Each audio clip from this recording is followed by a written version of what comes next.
Itachi Uchiha এই নামটির সাথে জড়িয়ে আছে একজন সেলফ স্যাক্রিফাইস নীরব যোদ্ধার গল্প। তাকে সবাই চিনত একজন ভিলেন হিসাবে, একজন শিনোবি যে নিজের হাতে মেরে ফেলেছিল মা বাবা আত্মীয়, এমনকি পুরো উচিহা ক্লানকে। তার চোখে ছিল ঠান্ডা নিঃসংশয় ঘৃণা, কিন্তু কেউ জানতো না এই চোখের আড়ালে ছিল এমন এক কষ্ট যেটা সে প্রকাশ করতে পারতো না। ছোট বয়সে ইতাচি দেখেছিল রক্তে ভেজা পৃথিবী, যেখানে শিশুরা খেলনা পায় না, পায় শুধু মৃতদেহের দৃশ্য। সেই চোখে স্বপ্ন ছিল না, ছিল দায়িত্ব।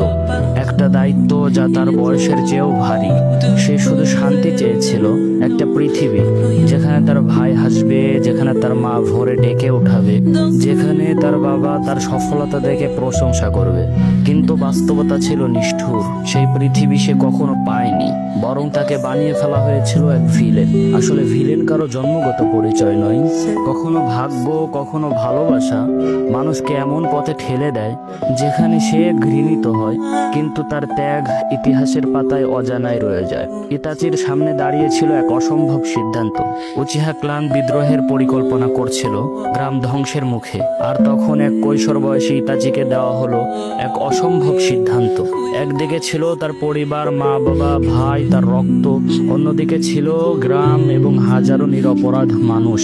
যদি সে চুপ থাকে তাহলে গ্রাম ধ্বংস হবে, আর যদি সে রক্ষা করে তার গ্রামকে তাহলে তার নিজের সবকিছু হারাতে হবে। শেষ পর্যন্ত সে বেছে নিল সেই রাস্তা যেখানে সে নিজেই হয়ে উঠল এক খলনায়ক।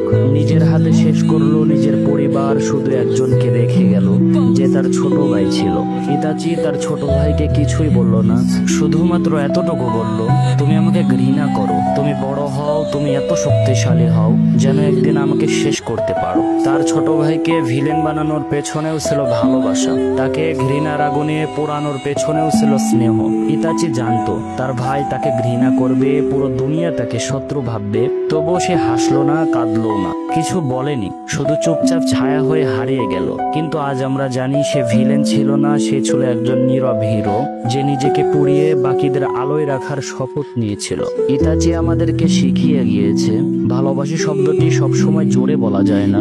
কখনো কখনো ভালোবাসতে হয় নীরবে, ত্যাগ দিয়ে, ঘৃণার মুখোশ পড়ে। সব হিরো আলোয় দাঁড়ায় না, কেউ কেউ ছায়ায় থেকে নিজেদের ধ্বংস করে ফেলে যেন অন্যরা বেঁচে থাকে। সেলফ স্যাক্রিফাইস মানে কেবল হারানো নয়, সেলফ স্যাক্রিফাইস মানে নিজেকে এমনভাবে শেষ করে ফেলা যেখানে কেউ কখনো তোমার সত্য জানবেই না, তবুও তুমি শান্ত থাকবে। সত্য সবসময় প্রকাশের জন্য নয়, যেন প্রিয় মানুষগুলো শক্ত হয়ে উঠতে পারে।